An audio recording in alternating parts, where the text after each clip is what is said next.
Un nouveau rendez-vous avec l'actualité sur Congo 26 Télévision. Voici les principaux titres de cette grande édition d'information.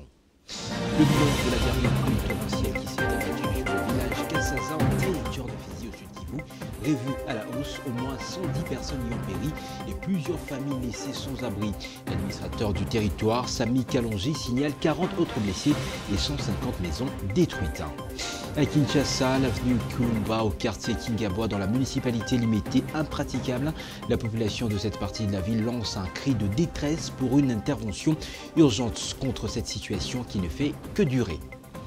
En sport, Cannes U20, les Léopards juniors de la République démocratique du Congo mis out en quart de finale. Les poulains de Guy Bokassa quittent la compétition en Égypte et regagnent très bientôt le pays. Mesdames, Messieurs, bienvenue à cette édition du journal. La pluie torrentielle qui s'est abattue sur le village Kassaza en territoire de Fizi, au sud Kivu, entre le 8 et le 9 mai 2025, a tué plus de 110 personnes et laissé de centaines d'habitations sans abri. L'administrateur de ce territoire, Sami Kalonji, a signalé plus de 40 blessés et la destruction de 150 maisons. Les opérations de recherche se poursuivent et le bilan pourrait être encore plus lourd. Sami Kalonji a lancé un appel urgent au gouvernement central et aux organisations humanitaires pour fournir une aide, notamment des cercueils et des ressources pour les familles touchées. La situation décrite comme traumatisante nécessite une solidarité nationale. Le personnel de greffe des instances judiciaires dans la province de l'Ituri est en grève pour revendiquer ses primes impayées depuis 20 ans. Son salaire et l'avancement en grade, c'est en tout cas les messages que notre correspondant dans la région, Joël Balinda, a lus sur les affiches que le greffier réunit à la cour d'appel de l'Ituri ce mardi 13 mai 2025. Détail dans ce reportage. Ça fait des jours, on datait du 12 mai dernier de l'année à court, et ces greffiers de l'Ituri sont entrés à grève. Ça pas même un franc, prime ni même salaire. Ils revendiquent 20 ans de paiement des salaires. Certains, depuis qu'ils ont été engagés, n'ont bénéficié d'aucune prime de salaire, matricule, ni accord d'avancement des grades. Moi, ça fait 10 ans. Ouais. Je suis ici depuis 2015. Sans prime, sans salaire. Est-ce que c'est normal? Mais c'est Siatou, elle est déléguée et porte-parole des syndicats. C'est presque, si nous parlons de la majorité, c'est déjà presque depuis 20 ans que les gens ne sont pas payés. Nous disons bien que 20 ans, parce que la population ne comprend pas. Les autres nous disent, mais si vous n'êtes pas payé pendant 10 ans, pendant 20 ans, mais pourquoi vous allez au travail? Vous voyez, vous savez, dans chaque service et dans chaque travail, les avantages ne manquent jamais. Mais cela n'inscrit pas les primes ni les salaires. Et nous ne vivons que c'est à nos désavantages, ils ont des signatures, ils posent des actes, ils gagnent de l'argent. Mais quand même, ils ont des primes et des salaires et les prises en charge. La grève pourrait prendre combien de temps? La grève, comme aujourd'hui, cela a été violé par le président du tribunal de grande instance, a donné injonction en forçant l'un des greffiers, a donné même injonction au procureur de la République d'intimider les syndicats pour nous dire qu'il veut nous faire arrêter. Et un président de la juridiction qui se dit un président, il dit que la grève c'est personnel. Bon, nous ne savons pas si c'est le droit à changer pour que la grève soit aujourd'hui personnelle. Et pourtant la grève a été toujours collective. Même les magistrats, quand ils grèvent, est-ce qu'ils disent que la grève est personnelle? La grève a été toujours collective. Président de la République, parce que c'est lui le chef des garants, et c'est lui le numéro 1, le magistrat suprême. Vous voyez, quand il y a des violations graves des droits constitutionnels, là, ça touche sa personnalité. Au premier vue, les dégoûts du travail sont visibles dans le bureau administratif du parquet du cour d'appel de l'Ituri. Certains greffiers préfèrent rester à la maison que de se présenter au service. Jean-Pierre Lissanga Bonganga, le coordinateur de la DISAOC, a été arrêté dans la nuit d'hier lundi à ce mardi, selon des sources concordantes. La raison de son arrestation demeure inconnue. L'ancien ministre chargé de relations avec le Parlement a dénoncé ce qu'il qualifie d'interpellation arbitraire. Il s'interroge sur comment les gens qui font le travail pour le chef de l'État, président de la République, peuvent-ils être poursuivis. Nous y reviendrons dans nos prochaines éditions. Si certaines artères de la ville de Kinshasa ont bénéficié de l'attention de l'exécutif provincial, d'autres par contre continuent à offrir un spectacle désolant à leurs usagers, à l'exemple de l'avenue Kulumba, au croisement des poids lourds dans la municipalité limitée et pourtant une importante voie d'accès à Kingaboa. Didier Ilunga et Jean-René Nkossi ont fait le constat sur place.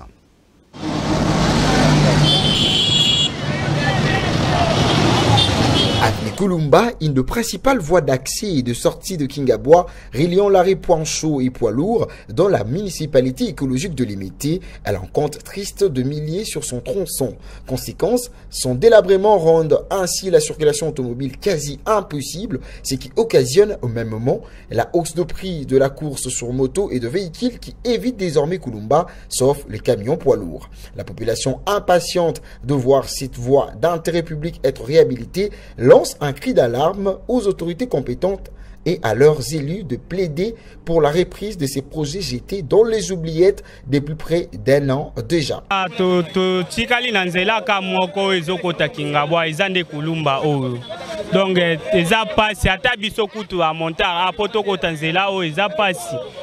tokota sunzela ote komi siko soko lingo kota nzela oke Kingaboa oke ata point show ata wenzambila fo ya pesanga 2000 prix nyonso na kosenga yo wana pona kolokelo nzela bien ya kolekela nawo siko pona nzela na biso o toleka yango sute yango nde passe toza nango awa tolela ka nzela na biso fo babongisa biso nzela o ngana za montar o na bandi awa na Kingaboa bandakala mais ya passe ezali ke tozo souffrir pour nzela oyo nzela oyo moto eleka lisusu te ekomaka ba mituka mileno bozomona nezoleka mais toza obligé ya kosomba quittance chaque jour soki osombi yango te bakangi yo na moto ofuti 100 000 francs et pas l'état mais tozo souffrir nzela oyo okosala 8 tours te vraiment il faut bela mu Congo.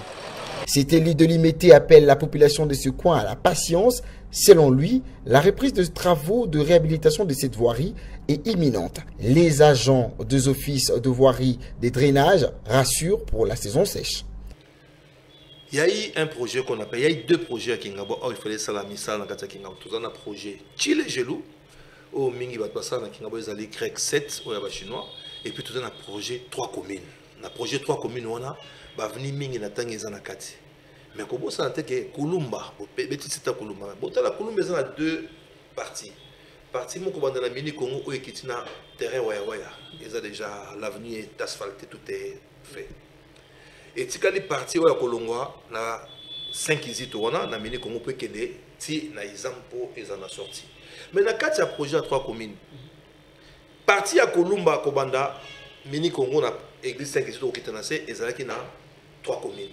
Mais oya Kolongwa na mini Congo na kaka pour nous qu'aider vers la grande avenue à poids lourd na exam ils ont un projet il y a Chile Gelou où ils allaient société grecque 7 ouais bah je le vois ça là bah mon débat où tu connais ça avenue entrée Iveco au Tinasé bah si ici bientôt bah zo banda Kulumba donc bah ça la partir il y a cardinal Malula bah ça les mini Congo Lumumba mini Congo bah zo Kulumba Tinaïsam voilà ils allaient la prochain mois donc au bango ils allaient dans un mois bah zo zela et donc zo bango ils ont deux choses.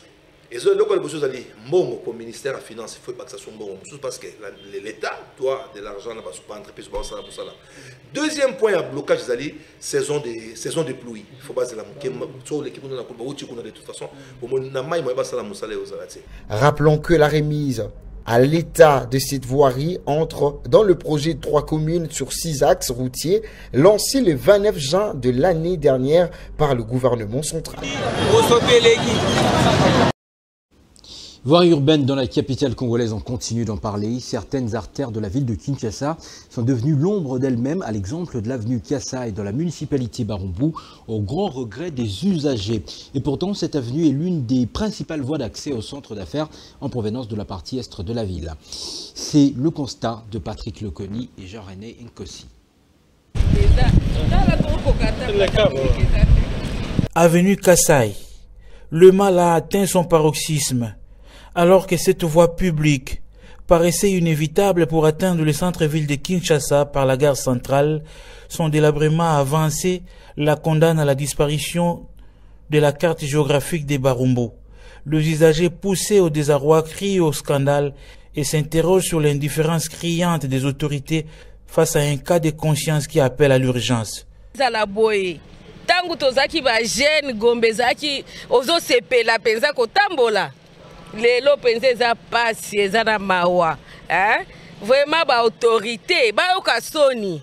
Certains usagers stigmatisant la longévité du drame sans qu'aucune solution ne soit envisagée par l'hôtel de ville de Kinshasa. Mais 6 ans il y a pouvoir un régime actuel temps basalis kasaite ba 6000 places surtout mais casser ba 6000 ngote. Le motocycliste, obligé de contourner les dangers, interpelle davantage l'autorité urbaine qui a dans ses attributions la gestion des infrastructures routières au même titre que le pouvoir central. Le niveau de destruction de l'avenue Kasai dénote des manques de gares, c'est lamentil. Ce qui peut dire qu'il y a solo maloba, on a boloba qui hokin, to bandaki na bol kini bopeto. Et tigel biso kini poubelle. Le lo qui chasse les obonga. Et ça comme maloba. Topé, na ebité. Bino moko na ebité so bino bo monaka. Boleka pe na banzela ngo oyo komi ba salité bo. Onga pona ngana zo mona ke no kini ezo kufa. Ololo ba kini ezo bonga. Talent de conditions, malewa, batu bazolamba, batu bazolia bongo, do choix exact. Traditionnellement route en sens unique, le délabrement de l'avenue Kasai dans son long est répertorié parmi les causes du vieillissement de certains coins du centre-ville de Kinshasa. Vivement, un remède pour redorer l'image de cette partie de la capitale congolaise. Plusieurs coins de la ville de Kinshasa sont confrontés au manque criant d'électricité. C'est le cas du quartier GB de la municipalité Ngaliema. Ils sont dans l'obscurité depuis quelques mois déjà. Quelques habitants de ce quartier, majoritairement des femmes, ont déposé un mémo le samedi dernier au bureau des agents de la Société nationale d'électricité pour trouver une solution idoine. Les détails dans ce reportage de Didier Lunga et Beniza Banga Wenamoyo.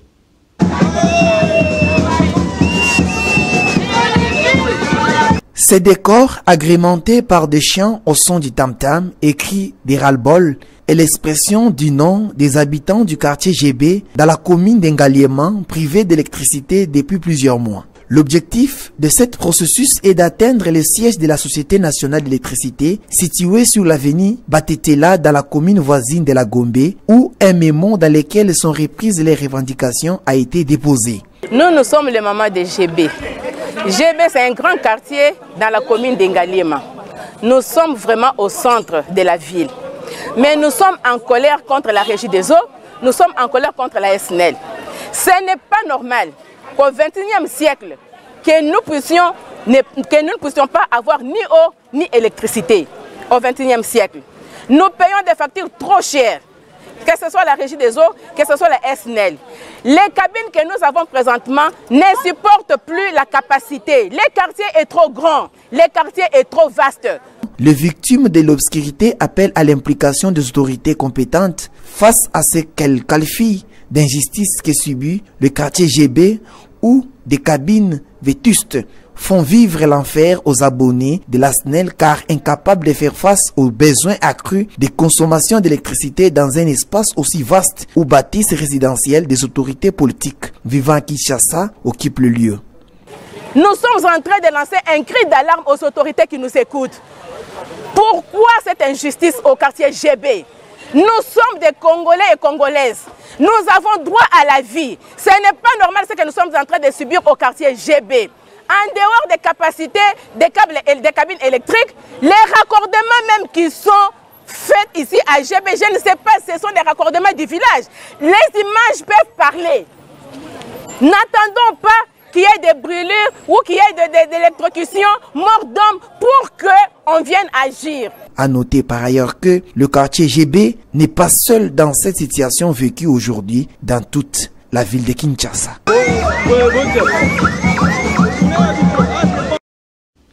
Sport football pour finir. Malgré un match rythmé, les Léopards juniors de la RDC rentrent à la maison.